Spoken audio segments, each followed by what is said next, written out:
Divorce and bankruptcy tend to go hand in hand. Whenever one has financial issues, that tends to come along with marital discord, and the opposite also applies.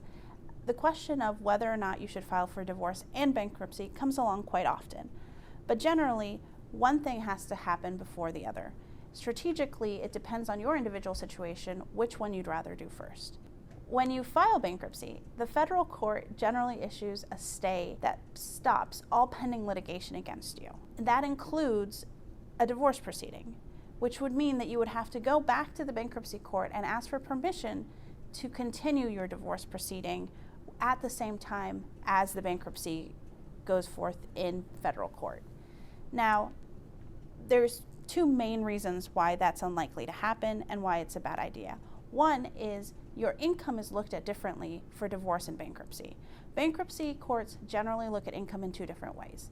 They look at your current income, which is the last 2 months of income, and they look at a larger period of time, which is 6 months income, to determine what your income is during that time.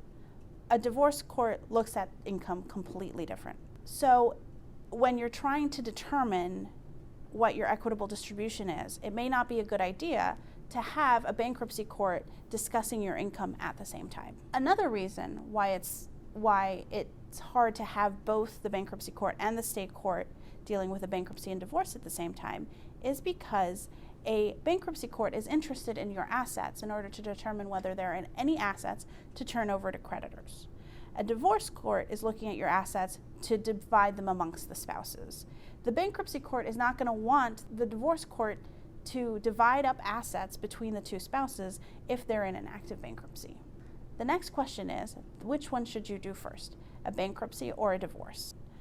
If you and your spouse are currently in financial circumstances that merit a bankruptcy, then it may be a good idea to go through a Chapter 7 or a Chapter 13 first, because it wipes away the majority of your debt, so that you are both on solid financial footings before going through the divorce. However, strategically, it may be better to do a divorce and then a bankruptcy, because what your household income is determines whether or not you can file a Chapter 7 or a Chapter 13. And if you don't have any big assets, such as a house, a large amount of savings, a business, or any of those sorts of assets, then it may be beneficial for you to do a Chapter 7. But if you are still married with your spouse and both of your incomes are included, then you may not be eligible to do a Chapter 7 based on income. Whereas if you wait until after your divorce, it's only your income that's looked at, and then you will be eligible to file for a Chapter 7. So whether or not to do a divorce or bankruptcy really depends on a case-by-case basis, but it is important to speak to an attorney to discuss the strategies involved and see which one's best for your situation.